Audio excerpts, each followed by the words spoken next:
All right, welcome back to episode number 2. We're going to kind of continue on, looking to see just how well this shoe goes. So this is going to be shoe number 2 from the first video that we showed.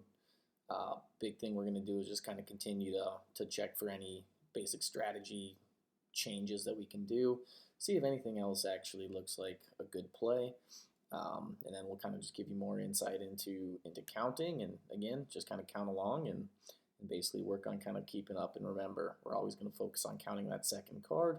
We're not really going to focus on counting that first card because it just requires too much brain energy. As we kind of continue this, we'll basically, in videos, once you start feeling like you're getting more comfortable, I'll have another series where I kind of speed up these video plays, so you have to work on kind of counting a little bit quicker. And then ultimately the goal would be that you actually feel pretty comfortable counting cards just on YouTube. All right, let's get started. Party. Actually, I did used to when I drank for a long time. Yeah. I discovered Tito's though. Yeah. Tito's Tito's gives me a bad hangover. impossible.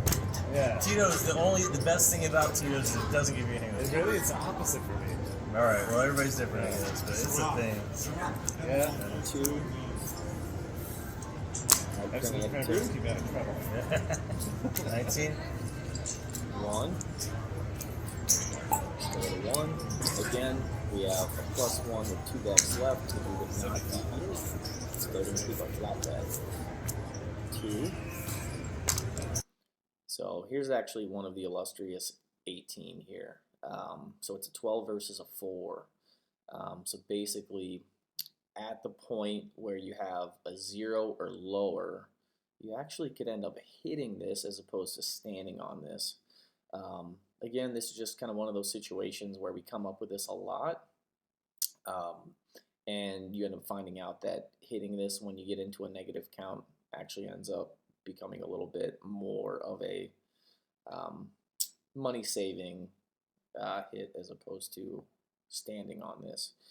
But it is a current 2, so you would actually still continue to stand on this. You would not hit it. 1, 0.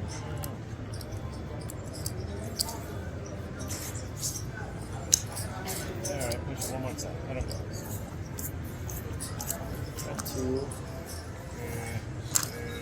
2. Again, I use N for negative when the count goes negative. A lot of people will choose M for minus. Again, I just feel like N makes more sense to me, so N2. N3.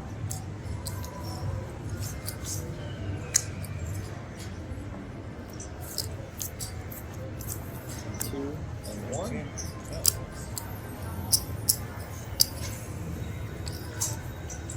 And 2 and 3.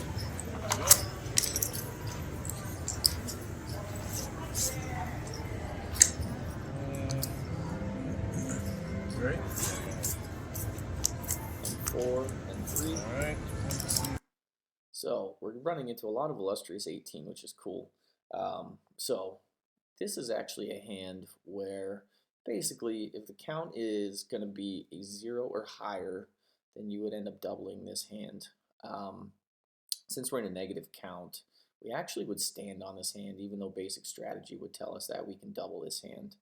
So that's kind of one of those big reasons why as a card counter you end up kind of creating a little bit more of an edge where you're not going to basically put more money out there when if it's a negative count you end up in actually a little bit of a worse situation as far as making money. So basically by not doubling this you're actually saving money because it ultimately in a negative count it's a little bit better up card for the dealer and for the house. So we're at a -3, so we're going to see what he does here. If he doubled it, I wouldn't be mad at it. Ultimately, he's playing basic strategy if he decides to double. Let's see what happens. So N3.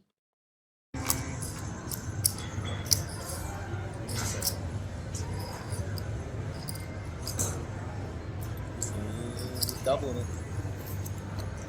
N2 with it. N3. N2. Okay, now you can celebrate. I wasn't going to celebrate until that. That was dubious. So just because it's a negative count doesn't mean you're not going to win hands. I've won lots and lots of hands in a row in negative counts before, but I will say long term, I've definitely lost a lot of money in negative counts. So yeah, good double down for him. Highly dubious that move.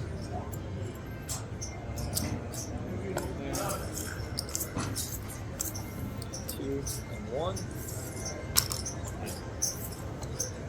0 and 1. Nice. Good hit. Yeah. What you're supposed to do, nobody ever does it though. Yeah. 75. What did I miss? Decent You run. probably need to leave today. 3 and 2.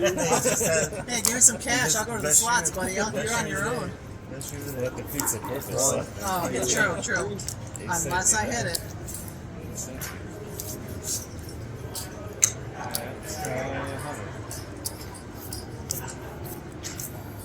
4 and 5 Face noise. and 6. So one of the big things you can do as a card counter is kind of when to exit a shoe. So when it gets really negative like this, the likelihood that it's going to come back positive before the end of the shoe is very unlikely. So this is when we like to wong out, is what we would kind of call that. So basically it's going to be kind of using an opportunity to get out of a shoe. So right now, if we're at -6, the likelihood is just very low. So this is when you might go kind of take a phone call, you might opt to go to the bathroom, you might say, oh, I'm going to go get another drink. Just something to kind of get out of this situation, because again, as the count goes more negative, the edge for the house continues to rise. So you don't want to keep giving them more money, because our job is to actually take money from them, right? We're trying to win more money. Now, what I will say is you can end up having 10 shoes in a row that go negative, so you can't really get out of all of them, especially if you're the only person at the table. There's lots of things you can do, though. If there's other players, you could be like, oh, I've lost 2 hands in a row and I'm superstitious, and, it doesn't look weird. But if you're the only person at the table, you can't really do that. And what I will say is there's databases. One's the most common, called OSN. I do have an entry in OSN that basically comments on how often I was going out of negative counts. This was earlier in my counting days. So if you're counting, they do start paying attention to that. And as you can see, they actually kind of put a note into my account because of it. So again, we're at N6. And again, this would be a great opportunity to go take a bathroom break. Still got side bet money left, huh? Yeah, be catching those 19s and 20s. 6. Oh, man. So N6. Sight. 5 22. and 5. Alright. Well, I'm going out on top here. Alright, thanks, Don. Thanks, Don. Alright, we'll play, see you guys at 20, right? Okay, we'll be here. Patrick! What's up, Patrick? $75 on this stuff? 3. Always going to be a double. Ace. And Alright. 4 and 3. So those negative counts, dealers are more That's likely to make funny. those hands, right? It's very common. 75 out there.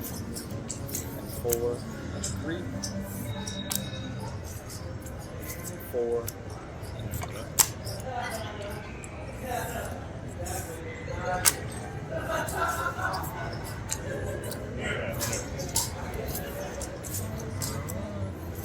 I was going to tell you to let it ride the whole thing. I can't believe I should have said something. I can't believe it. Still get blackjack. I was just going to say, do it. As Yeah. the time you did say it, I lost. Yeah, I know. And 5.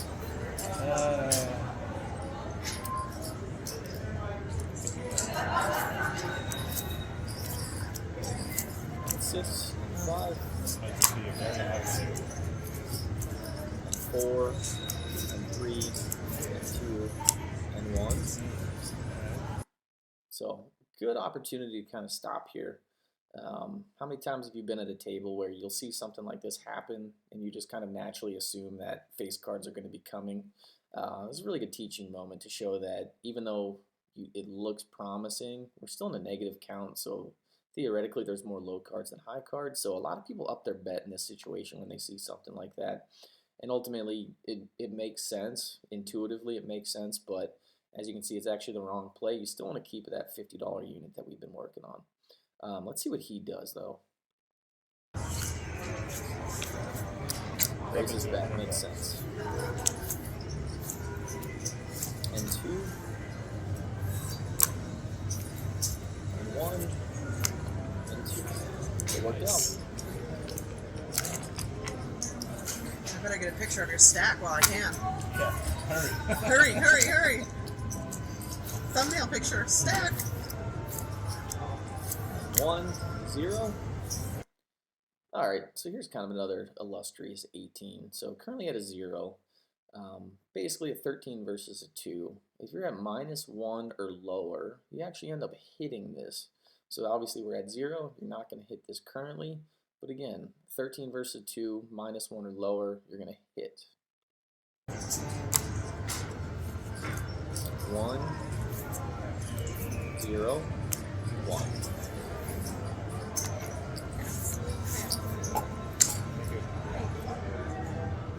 Alright, so this would definitely be a situation where you have at least a true 1 at this moment. I can definitely justify going up to a $100 unit here, or I should say 2 units here. So like I would probably be at $100 here. No, I guess I'm the driver. I just got voted in. 2. Definitely standing, see what happens. See, got real cold on the side bets then. Yeah. That's a 3, right bet right there. 2. Alright, we would have lost. What shoe is this? Again, biggest thing to remember is blackjack is a long-term game. Short-term results just don't mean too much. Just as long as you're playing a good game, you're going to make money long-term. I've made a lot of money doing this, and you can definitely do the same. Just continue to work on practicing your counting. So we're going to kind of continue to do this, and then hopefully I have plenty of insight for you kind of moving forward. But yeah, let's basically pause it here, and then we'll see what happens in the last shoe of this video. All right, bye.